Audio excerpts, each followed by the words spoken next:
బాబాయ్ నీ పేరు? నమస్కారం అండి, నా పేరు మాధవరావు అండి. ఏం చేస్తుంటారు? నేను కొబ్బరి బొండాలు వ్యాపారం చేసుకుంటున్నాను రోడ్డుని. విజయవాడలో బైక్ మీద ప్రయాణం చేసే ఇద్దరికి హెల్మెట్లు అవసరం ఉందంటారా? బైక్ మీద ఇట్టే హెల్మెట్లు వెనకాల వరకు అవసరం లేదు, మామూలు లెక్క ఎత్తే. ఎదురోడిని అంటాం, మీరు చెప్పినట్టు ప్రాణాలు కాపాడడం కోసమో పడిపోతే దెబ్బలు తగులుతాయి అని చెప్పి అది రూల్ పెట్టారు, బాగానే ఉంది. మరి వెనకాల వరకు కూడా కావాలంటే ఆడెక్కడ తెస్తాడు? ఆ ఫైన్లు కూడా బాగా విపరీతంగా పెంచారు, అది కరెక్ట్ కాదు.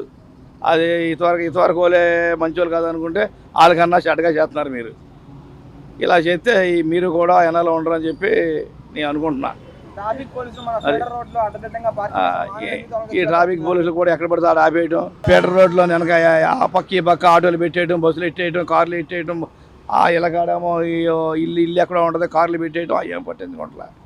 అవి పట్టించుకోవడం అనేసి ఈ పనులు చేసుకున్న వాళ్ళ మీద, బైకుల మీద వాళ్ళ మీద వాళ్ళ మీద పడుతున్నారు. హెల్మెట్ ఏదైనా అంటున్నారు, కాంతి ఏదైనా అన్నారు, అది కరెక్ట్ ఏం కాదు.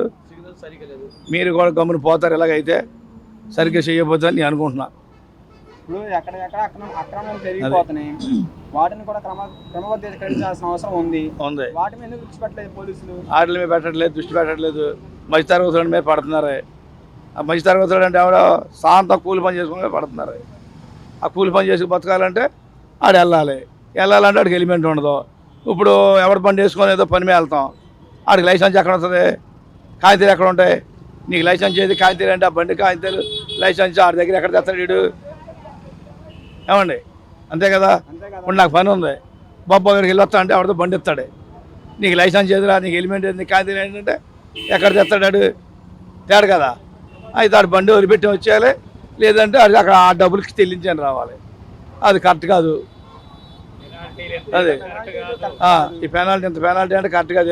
సామాన్యుడు బెదిరించు, ఎలాగా భయపెట్టు, దానికి తగ్గదే. ఆడు 100 రూపాయలు సంపాదిస్తే 50 రూపాయలు 10 రూపాయలు వేయి, 500 సంపాదిస్తే 100 150. అది అంతేగాని 10,000 5,000 అంటే ఆడు ఎక్కడ కడతాడు? అయ్యేం కరెక్ట్ కాదని మేము చెబుతున్నామండి. అది రెండోది ఏంటంటే, ఇప్పుడు సామాన్యుడు బతకాలనే కదా మన ప్రభుత్వం గెలిపించింది. అంతే, సామాన్యుడు బతకాలి, మంచిగా చేస్తారని మిమ్మల్ని మేము కోరుకొని బతికించాం. మీరు ఎక్కడ పడితే అక్కడ బళ్ళు తీసేసి అవి తీసేసి ఇవి తీసేసి బతకూడదు. ఆ బళ్ళు తీసేయండి, ఈ బళ్ళు తీసేయండి, అవి తీసేయండి అంటున్నారు మీరు. అదే కరెక్ట్ కాదని మేము అనుకుంటున్నాం. ఇప్పటికైనా మారి మంచిగా చేస్తే మీరు కొన్నాళ్ళు ఎదరికి వెళ్తారు, లేకపోతే ఆడికిలాగా మీరు కూడా పోతారు. ఇంతకన్నా మేము చెప్పేది ఏం లేదు. జై హింద్.